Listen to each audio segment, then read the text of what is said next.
Hello दोस्तों, स्वागत है आपका हमारे चैनल पे। गाइज आज हम लोग कंप्लीट करेंगे स्टेट्स ऑफ मैटर। हम लोग एमएचटीसीटी के जो टॉपिक लर्न कर रहे हैं और यहाँ पे हम आज का हमारा जो पूरा चैप्टर है वो स्टेट्स ऑफ मैटर में वही सारी कंटेंट पहले देख लेते हैं और उसके बाद फिर हम लोग पीवाईक्यूज़ की तरफ चलते हैं। ठीक है, तो रिकॉल कर लेते हैं बच्चों स्टेट्स ऑफ मैटर के सारे कंटेंट को। देखो बच्चों, कोई भी मैटर हो जो एग्जिस्ट करेगा तीन स्टेट में, वो होता है solid, liquid and gas. Responsible factor क्या है दोस्तों for appearing the matter in a solid, liquid और in a gaseous state?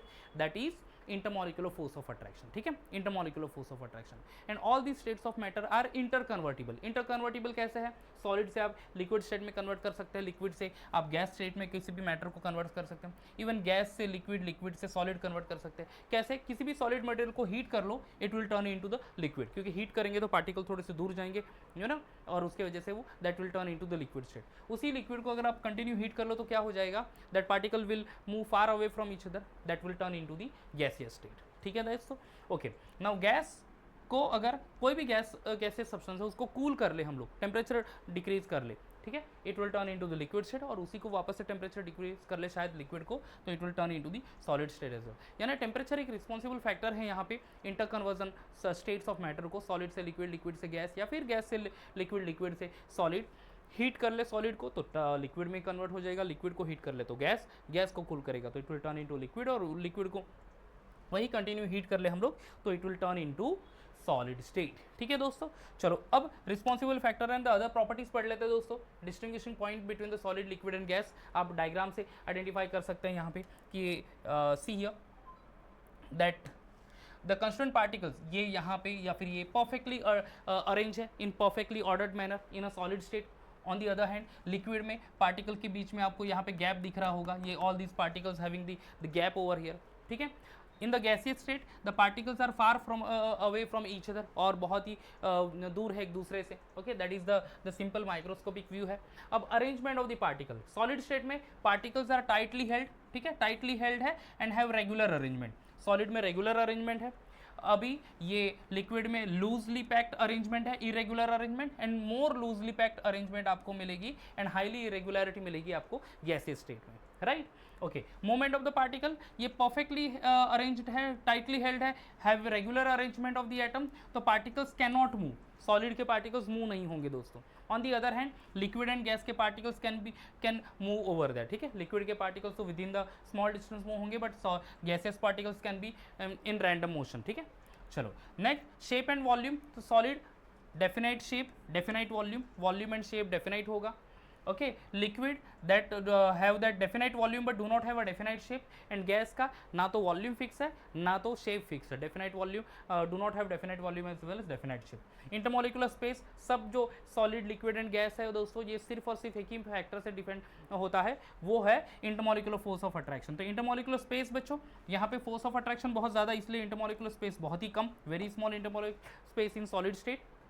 On the other hand, moderate intermolecular space in liquid, and यहाँ पे large intermolecular space in gas। ठीक है, effect of a small change in temperature, temperature का volume change in a small से proportion, here for the liquid moderate effect on a volume change, and over here on the temperature volume change significantly high. ठीक है, तो gas particle और दूर चले जाएंगे as the temperature increase, तो volume change होगा। Compression, solid practically non-compressible, liquid small compression होगा, and for the gas they are compressible one। ठीक है, तो these are the properties, the points, on the basis of points we have discussed the properties of solid, liquid and the gases। ठीक है, चलो आगे चलते हैं बच्चों। इंटरमोलिकुलर अट्रैक्शन, अब मैं जो बता रहा हूँ कि फोर्स ऑफ द फोर्सेस रहेंगे बिटवीन द कंस्टेंट पार्टिकल्स, एक तो attractive force and repulsive force. So यहाँ पे will have to discuss the intermolecular attraction. One is dipole-dipole interaction, other one is ion-dipole interaction, third one dipole-induced dipole interaction, fourth is London dispersion force, and fifth one is a hydrogen bonding। तो दोस्तों यहाँ पे देख लो dipole-dipole interaction, अगर कोई non polar molecule, okay, the polar molecule attached है समझ लो, we are having a solution of a polar molecule, okay, dilute HCl solution है समझ लो, या फिर सिंपली वाटर भी है, तो there is a presence of dipole dipole interaction, क्योंकि यहाँ पे due to that electronegativity difference, यहाँ पे पोल फॉर्म हो जाएगी, positive and negative pole, positive and negative pole, तो टू सेपरेट मॉलिक्यूल, इन दोनों का जो अपोजिट पोल है वो अट्रैक्ट कर लेगा, that is dipole dipole interaction. अब नेक्स्ट है आयन डाइपोल इंटरैक्शन। अब यहाँ पे दोस्तों सॉरी आप से एक कंसिडर कर सकते हैं, दैट इज NaCl। हमने NaCl ले लिया, डिजोल्व कर लिया वाटर में, it will dissociate to forms Na plus ions and Cl minus ions, separate हो जाएगा, डिजोल्व हो जाएगा and then dissociate to forms Na plus ions and Cl minus ions. अब यहाँ पे दोस्तों 1 Na plus ions is surrounded by 6 water molecule, ठीक है, और वहाँ पे भी एक्चुअली अट्रैक्ट कौन होगा, ऑक्सीजन एटम, क्योंकि ऑक्सीजन का पास पार्शियल नेगेटिव चार्ज होगा वाटर के ऊपर, तो वो partial negative charge oxygen atom attracted towards the positively charged sodium. तो ये यहाँ पे बच्चों ये डाइपोल यानी पोलर मॉलिक्यूल है, that is attracted towards the ion, such a interaction is called as ion dipole interaction, ठीक है। नेक्स्ट दोस्तों that is dipole induced dipole interaction. यहाँ पे क्या होगा, एक polar molecule non polar molecule को पोलर बना देगा, ठीक है। Polar molecule will force the non-polar molecule to become polar and the force of attraction is exerted between themselves, that is called as dipole induced dipole interaction. Next is London dispersion force. This sort of a force is especially you will observe in say purely non-polar molecules or non-polar species, ठीक है। तो यहाँ पे non polar molecules and atoms में ये force of attraction मिलेगा, तो जो भी एलिमेंट है उसमें ये लंडन डिस्पर्शन फोर्स आपको मिलेगा, ठीक है, या फिर नॉन पोलर मॉलिक्यूल भी having that London dispersion force only.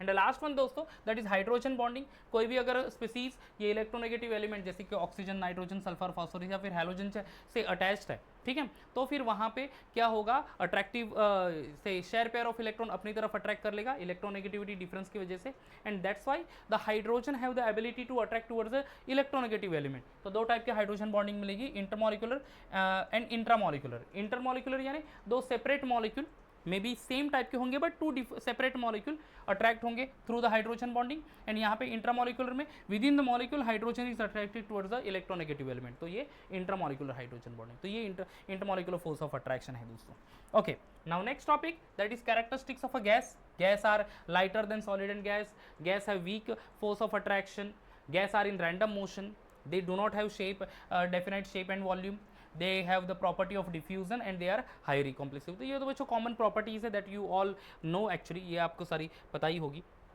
Okay, measurable properties यहाँ पे ऐसा यूनिट के ऊपर एंड देन यू नो जो कन्वर्टेबल यूनिट्स है, स्मॉलर यूनिट है, उसके ऊपर ध्यान देना है। हालांकि some basic concept of chemistry में हम लोग ये पढ़ भी चुके हैं, राइट। तो मास किलोग्राम है या फिर ग्राम, स्मॉलर यूनिट कंसिडर हम लोग यूज़ करते हैं। Mass is you know mass number of moles में भी हम लोग कन्वर्ट कर सकते हैं, दैट इज m/m, ठीक है। वॉल्यूम मीटर क्यूब या फिर सेंटीमीटर क्यूब। प्रेशर इज बार या फिर एटमॉस्फेयर या फिर mm of He यूज़ करते हैं हम लोग unit. Temperature kelvin, degree Celsius and degree Fahrenheit. Density is the ratio of mass by volume, तो gram per cm cube. Smaller unit ऐसा unit is kilogram per dm cube है। And then diffusion that is volume of gas diffuse upon time required for the diffusion. Okay, अब बच्चों सब gas laws है, वहाँ पे simply relationship आपको याद रखनी है। Gas laws, Boyle's law is related with the pressure and this one volume, ठीक है, ये चीज ध्यान में रखना, प्रेशर एंड वॉल्यूम। सिंपली एक स्टेटमेंट याद रखना, क्या, that is P inversely proportional to volume, यानी pressure of a given mass of a gas inversely proportional to volume या फिर volume inversely proportional to pressure, that's all. इतना statement याद रखा, that is done, that is Boyle's law, क्या, pressure inversely proportional to volume. Next Charles law is a relationship between volume and the temperature, okay, volume and temperature. ये देखो बच्चों यहाँ पे confuse नहीं होना, that Boyle's law pressure and volume relationship है, Charles law volume and temperature relationship है, ठीक है। Here the volume directly proportional to temperature according to the Charles law at constant pressure volume directly proportional to temperature. बस इतनी चीज ध्यान में रखो, that will be enough. Now next, Gay-Lussac's law, it is the relationship between pressure and the temperature. Temperature relationship, here pressure directly proportional to temperature, ठीक है, pressure is directly proportional to temperature, therefore P is equal to kT।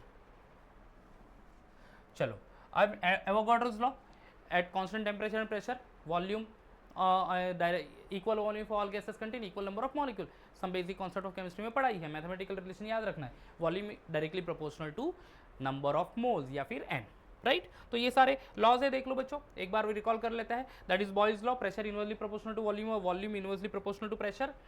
Charge law, volume directly proportional to temperature. Then Gay-Lussac's law, pressure directly proportional to temperature. Avogadro's law, volume directly proportional to number of moles. और इसी का relationship है बच्चों, that is ideal gas equation. अब आप देख सकते हैं, this is Boyle's law, Charles law, Avogadro's law, combine करेंगे इक्वेशन को, ठीक है. V directly proportional to NT divided by P. Finally आपको इक्वेशन मिलेगा, that is PV is equal to NRT, where P is the pressure, V volume है, NRT क्या है, number of moles, gas constant, and T is the temperature. Gas constant की value अलग अलग होगी, R equal to 8.314 joule per kelvin per mole, या 0.0821 या फिर 0.083 भी ले लेते हैं कभी कभी, and R is equal to 2 calorie per kelvin per mole. ठीक है, चलो अब expression for the molar mass, that is से रिलेशनशिप बिटवीन से molar mass and the mass. तो फाइनल इक्वेशन ही आपको ध्यान में रखना है, m is equal to m small m RT divided by mv. ठीक है, चलो तो यहाँ पे स्मॉल m क्या है, m यानी क्या, that is molar mass, small m यानी mass of that substance, gas, R is gas constant, T temperature, P pressure है, और V तो वॉल्यूम है दोस्तों. And finally for the calculation purpose आपको ये फॉर्मूला याद रखना, P1 V1 by T1 is equal to P2 V2 by T2, ये आइडियल गैस इक्वेशन का. या फिर सिंपली आप ये फॉर्मूला भी याद रखो, PV is equal to NRT, that is done. ठीक है, तो यहाँ पे आपको डेरिवेशन तो पूछेंगे नहीं, आपको सिर्फ आएगा क्या, फाइनल इक्वेशन आपको पूछना है, या फिर आपको प्रिपेयर करना है, that is the formula you need to remember. Again here relationship between density, molar mass and pressure, क्या याद रखना है, this thing only, that is m is equal to dRT divided by P, where m is the molar mass, d and density, R gas constant, T temperature and P is the pressure. ठीक है, ये formula use करेंगे हम लोग problem solve करने के लिए. चलो तो आगे बढ़ लेते हैं. Dalton's law, Dalton's law partial pressure क्या कहता है कि total pressure of a mixture of 2 और more than 2 non reactive gases is the sum of the partial pressure of the individual gases. अगर कोई सिलेंडर है उसमें हमने 2 या 3 गैस भर दिए हैं, तो टोटल प्रेशर ये क्या होगा, total pressure is a result of individual pressure of that gas. ठीक है, तो टोटल प्रेशर समझ लो P टोटल है, तो individual pressure that is total P total is equal to P1 P2 plus P3 and so on, जितने भी number of gases है वो. तो पहले गैस का प्रेशर P1 है समझ लो, दूसरे गैस का प्रेशर P2 है, तीसरे का P3 है, सबका प्रेशर मिला के आपको P टोटल मिलेगा, that is Dalton's law of partial pressure. Okay then आगे बढ़ लेते हैं, partial pressure and mole fraction. Final you need to see again the final equation, that is here.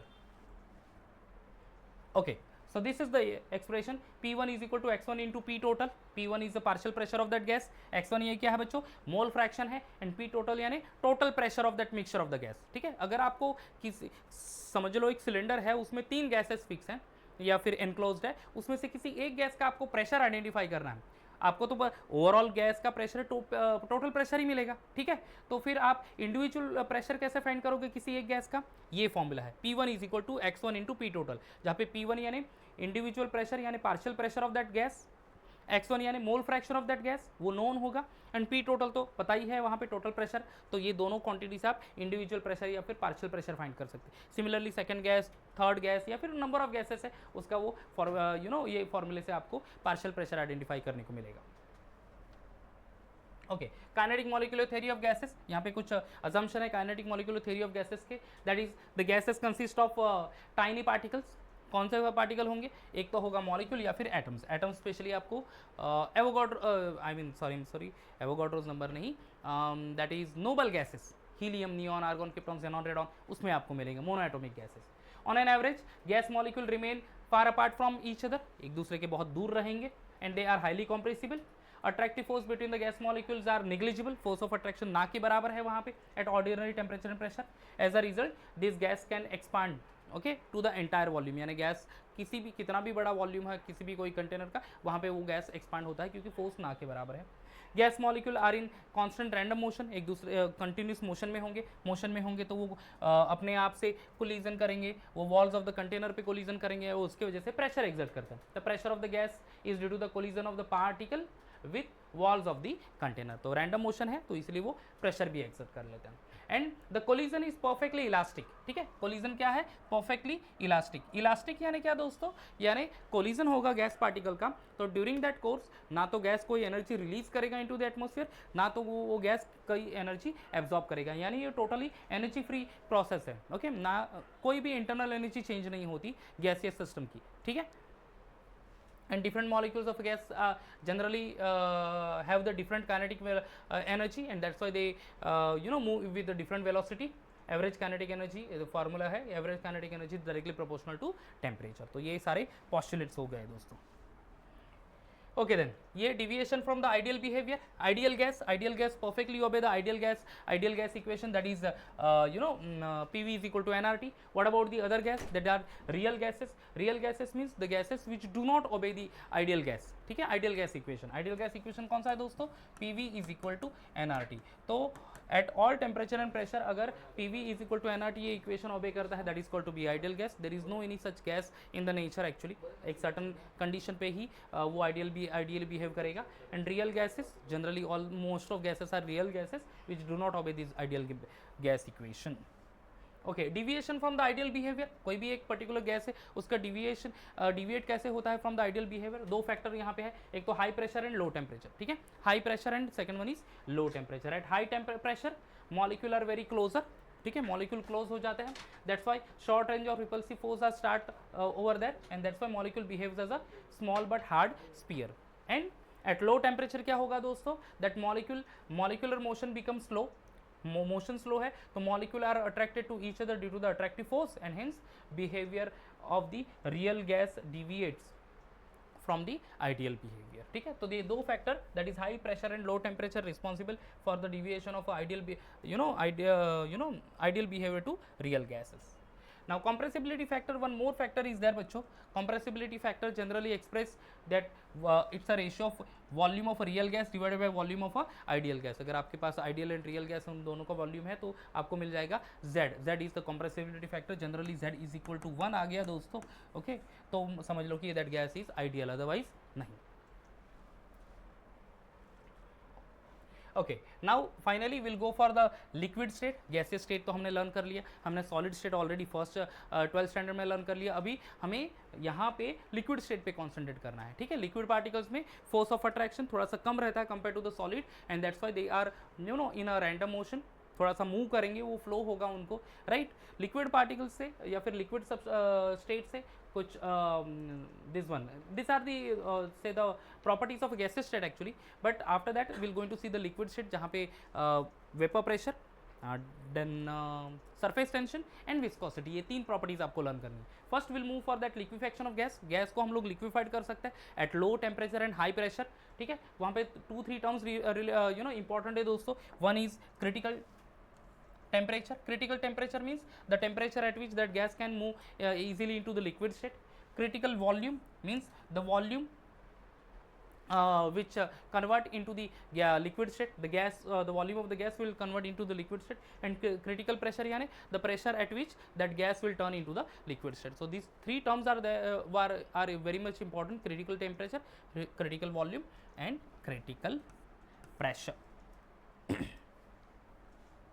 Okay बच्चों, liquid state, as I said, liquid state की properties हमने start of the lecture में ही पढ़ा कि have the definite volume but do not have the definite shape, they have short attractive force is little bit weaker than the solid, and that's why they are shows the flow या फिर movement within the short range only, ठीक है।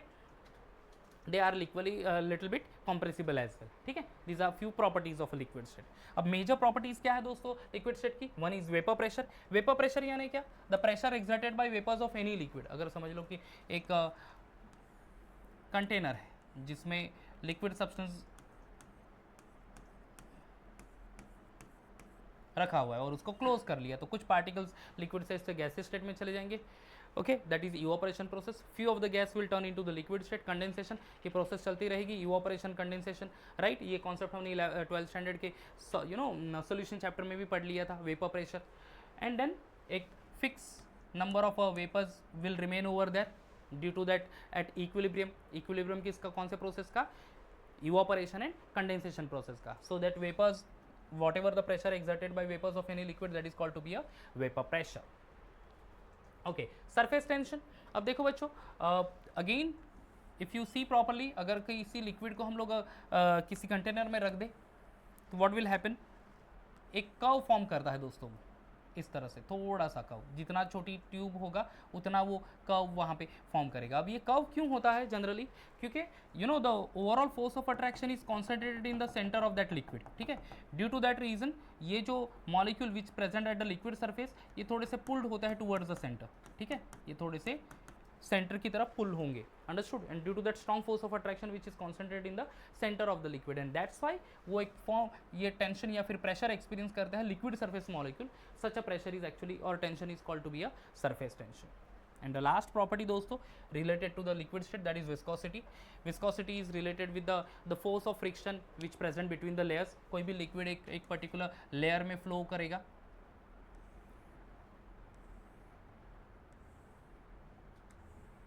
समझ लो ये solid surface है,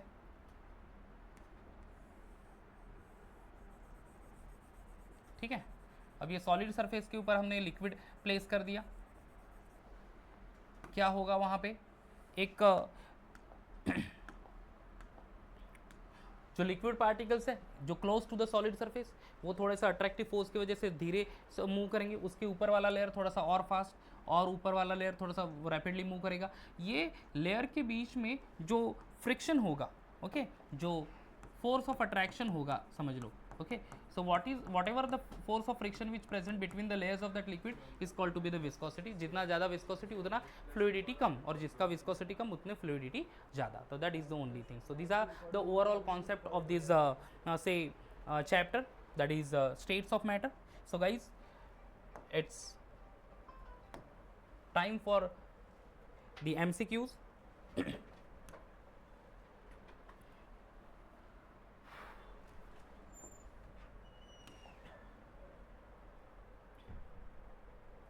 okay दोस्तों, चलो अभी हम लोग MCQ कंप्लीट कर लेते हैं, ठीक है। देखो, a gas such as carbon monoxide would be most likely to be obey the ideal gas law at ideal gas law, that is PV is equal to nRT.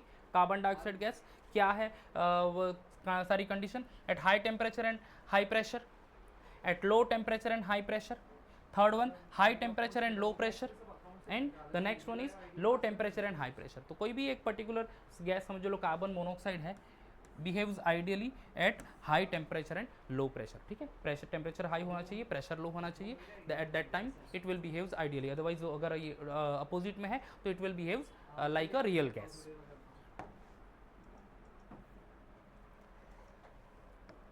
Next है दोस्तों, the pressure of a real gas is less than that of a ideal gas. Real gas का pressure कम है compare to the ideal gas. What is the reason? Intermolecular attraction या फिर finite size of the particle, that is definite size of the particle, increase in the number of collision and increase in the kinetic energy of the gas. Pressure of the real gas is less than that of a ideal gas. Why? Because of the attraction, intermolecular attraction, because intermolecular attraction is lesser, okay. Intermolecular attraction is higher actually, and that's why the pressure is less.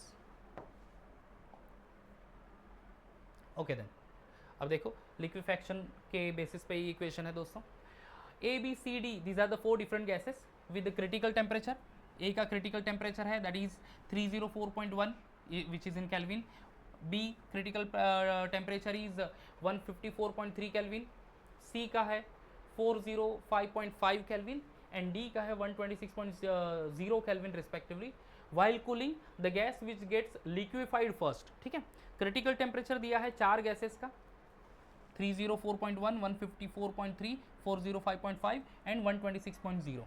जो अगर cool कर ले तो कौन सा gas जल्दी liquefied होगा? जिसका क्रिटिकल टेम्परेचर हायर होता है दोस्तों वो जल्दी लिक्विफाइड होगा, जिसका क्रिटिकल टेम्परेचर कम वो which is difficult to liquefied, ठीक है। तो हायर क्रिटिकल टेम्परेचर किसका है? 405.5, किसका? इन केल्विन, विच किसका है? वो सी का है, मतलब आंसर है यहाँ पे D, which is C, okay. तो C gas which having the higher critical temperature, ध्यान देना दोस्तों और ध्यान से सुन लेना कि क्रिटिकल टेम्परेचर जितना ज़्यादा उतना आसान वो गैस लिक्विफाइड होगा, okay.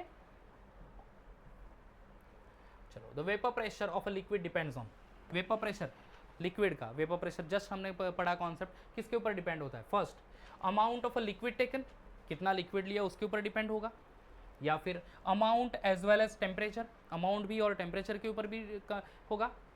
Nature of the liquid and the temperature, ये दो फैक्टर होंगे क्या, या फिर surface area of the liquid, surface area भी है, ओके, अमाउंट के ऊपर भी डिपेंड होगा, but most the correct one is nature. यानी लिक्विड दो टाइप के होते हैं दोस्तों, एक तो वोलाटाइल एंड दूसरा नॉन वोलाटाइल। वोलाटाइल जल्दी इवोपरेट हो जाएगा, ठीक है, एंड नॉन वोलाटाइल टाइम लेगा इवोपरेट होने के लिए। इवोपरेट जल्दी होगा तो उतना ज़्यादा वेपर फेज, और वेपर फेज जितना ज़्यादा उतना ज़्यादा वेपर प्रेशर, राइट। तो nature of the liquid and the temperature is the correct answer. ये सरफेस एरिया भी मैटर करता है, अमाउंट भी मैटर करता है, ओके, लिक्विड कितना है वो भी मैटर करता है, बट नेचर भी मैटर करेगा, क्योंकि लिक्विड स्पेसिफिकली दो टाइप में मिलते हैं, volatile and non volatile. Volatile easily evaporate होने वाले नॉर्मल रूम टेम्परेचर पे, नॉन वोलाटाइल इजीली इवोपरेट नहीं होते रूम टेम्परेचर पे, ठीक है। तो the nature of the liquid and temperature is the correct answer. Okay, now the next one, at constant pressure the density of a certain amount of ideal gas is, ठीक है, at constant pressure density of a certain amount of ideal gas, okay, ideal gas की density क्या है, देखो, directly proportional to temperature, inversely proportional to temperature, directly proportional to square of the temperature and independent of temperature। temperature के ऊपर तो है, कैसे, at constant pressure the density of the certain amount of a gas is inversely proportional to temperature दोस्तों, ठीक है, temperature is inversely density is inversely proportional to temperature, वो relationship हमने ऑलरेडी वहाँ पे देखा भी है, ठीक है। तो guys this is the correct answer over here. चलो नंबर ऑफ मोल्स के ऊपर आ गया, ठीक है। How many moles of ammonia are present in 5.6 cm³ of ammonia gas at STP। Okay, ammonia gas है दोस्तों और उसका वॉल्यूम दे दिया है कितना, 5.6 cm³, तो वो 5.6 cm³ को हमें नंबर ऑफ मोल्स में कन्वर्ट कर दे रहा है, ठीक है। अब फर्स्ट जो some basic concept of chemistry है उसका भी कॉन्सेप्ट यूज़ कर लेंगे, मोलार वॉल्यूम का, ठीक है। अब देखो बच्चों, 1 मोल ऑफ एनी गैस, आपको नंबर ऑफ मोल्स ही फाइंड करना है ना, या 1 mole of any gas contain fix volume कितना है, वो 22.4 लीटर। तो देखो दोस्तों, 22.4 litre of any gas having the fix volume of 1 mole, और 1 mole, okay, 22.4 litre contain 1 mole of a gas, और 1 mole of a gas contain 22.4 litre. अपने पास वॉल्यूम कितना है। अब देखो बच्चों, एक और चीज़ है यहाँ पे, वॉल्यूम है 5.6 cm³, तो ये हमें लीटर में लेके फ़ायदा नहीं है, हम लोग इसको ml में कन्वर्ट कर लेते हैं या फिर cm³ में कन्वर्ट कर लेते हैं। सिंपली 22.4 लीटर या फिर 22.4 dm³, मतलब दोस्तों 22400 cm³, ठीक है, मैंने उसको सेंटीमीटर क्यूब में कन्वर्ट कर लिया सिर्फ। तो 22400 cm³ इज इक्वल टू 1 मोल, अपने पास है कितना, 5.6, तो 5.6 cm³ is equal to question mark ही कर लेता हूँ, ठीक है। तो देयरफॉर बच्चों, नंबर ऑफ मोल्स, देखो number of moles is equal to कितना आ जाएगा, 5.6 इंटू 1 डिवाइडेड बाई 22400, ठीक है। कैलकुलेट कर लेते हैं, 5.6 डिवाइडेड बाई 2 कितना है, 5.6 divided by 22400 which will be 0.00025, okay, 0.00025 मोल है ये, मतलब बच्चों यहाँ पे 2.5 इंटू 10⁻⁴ है, 2.5, ओके, ये है आंसर, 2.5 इंटू 10⁻⁴ मोल, ठीक है।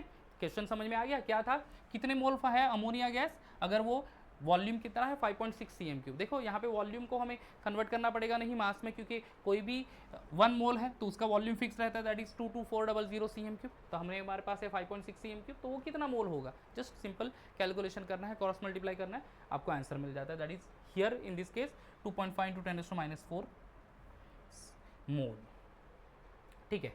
Next question, a volume occupied by 1.8, ये ग्राम है एक्चुअली, ओके, एफ वहाँ पे प्रिंट हो गया, दिस इज जी, हाँ दोस्तों ये जी है, ओके। चलो तो ठीक है, a volume occupied by 1.8 gram of water vapour at 374 degree Celsius and 1 bar pressure will be, okay, volume find करना, तो हमें यूज़ करना पड़ेगा formula PV is equal to NRT, ठीक है। द वॉल्यूम ऑक्यूपाइड बाय यानी V is equal to NRT divided by P, okay. चलो अब कुछ सर्टन चेंजेस करने पड़ेंगे हमें, that is volume occupied by 1.8 gram of water. अब वाटर का मास दिया है, बट हमें चाहिए number of moles. Number of moles कैसे होगा, number of moles mass upon molar mass, mass है 1.8, मोलार मास वाटर का 18, यानी वो आ जाएगा आई थिंक 0.1, या n इज इक्वल टू यहाँ पे 0.1, तो वो 0.1 हो गया इनटू r की value is given already, that is fix 0.0821 कभी कभी लेते हैं, या फिर 823, यहाँ पे 823 दिया है तो सॉरी 0.083 है तो वो ले लेते हैं 0.083। टेम्परेचर, अब बच्चों टेम्परेचर कितना है 374 डिग्री सेल्सियस, उसको हमें केल्विन में कन्वर्ट करना पड़ेगा। 374 प्लस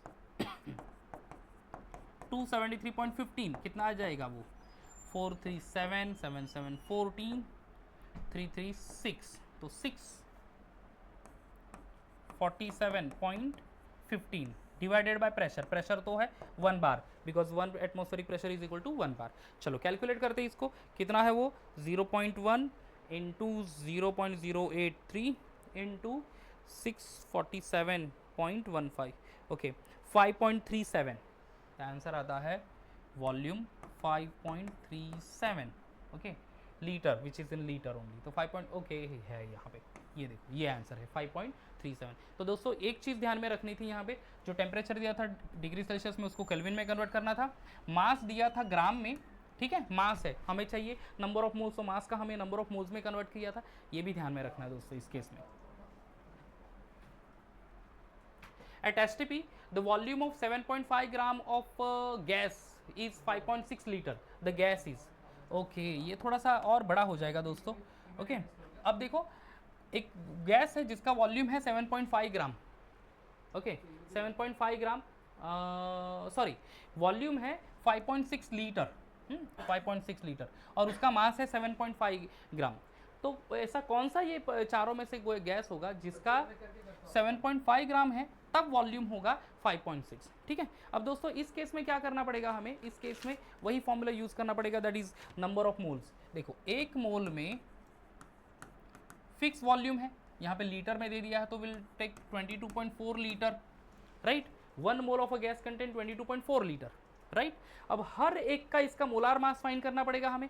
नाइट्रोजन का देखो, nitric oxide, nitrogen 14 plus oxygen 16, 14 and 16 कितना आ जाएगा 30 ग्राम, ये 30 gram is equal to 1 mole. N2O ये 14 14 28 प्लस 16 कितना हो जाएगा, दैट इज 14 और ये 44, अब ये आ जाएगा 44 ग्राम। कार्बन मोनोऑक्साइड 12 प्लस 16 यानी ये 28 होगा, ये 28 ग्राम। एंड CO2 का आता है 44 ग्राम, 12 प्लस 32 दैट इज 44, यानी 1 mole of NO 30 gram, N2O 44 gram, CO 28 gram and CO2 44 gram, right. ये चलो ये तो हो गया। अब देखो बच्चों यहाँ पे हमें जस्ट सिंपल यही देखना है कि कितना किस पर्टिकुलर ये जो मास है वो 7.5 ग्राम आएगा, तो आपको ये उतना वॉल्यूम कैरी करेगा, ठीक है। चलो अब मैं ये 30 ग्राम से पहले स्टार्ट कर लेता हूँ, हमें सारी एक्चुअली कैलकुलेट करने पड़ेंगे। ये देखो 30 ग्राम में 30 gram of that nitric oxide contain fix volume कितना 22.4, तो फिर कितना मास होगा जब वॉल्यूम होगा 5.6 लीटर, ठीक है, समझ रहे ये 30 ग्राम ऑफ NO जिसका वॉल्यूम है फिक्स 22.4, तो फिर how much quantity of NO will give you 5.6 litre, ये आ रहा है क्या 7. वो देखना है, तो यहाँ पे x is equal to 5.6 into 22.4 divided by नहीं ये आ जाएगा एक्चुअली, एक मिनट क्रॉस मल्टीप्लाई करना है ना ऐसे, that is 5.6 into 30 divided by 22.4, ठीक है कैलकुलेट कर लेते हैं।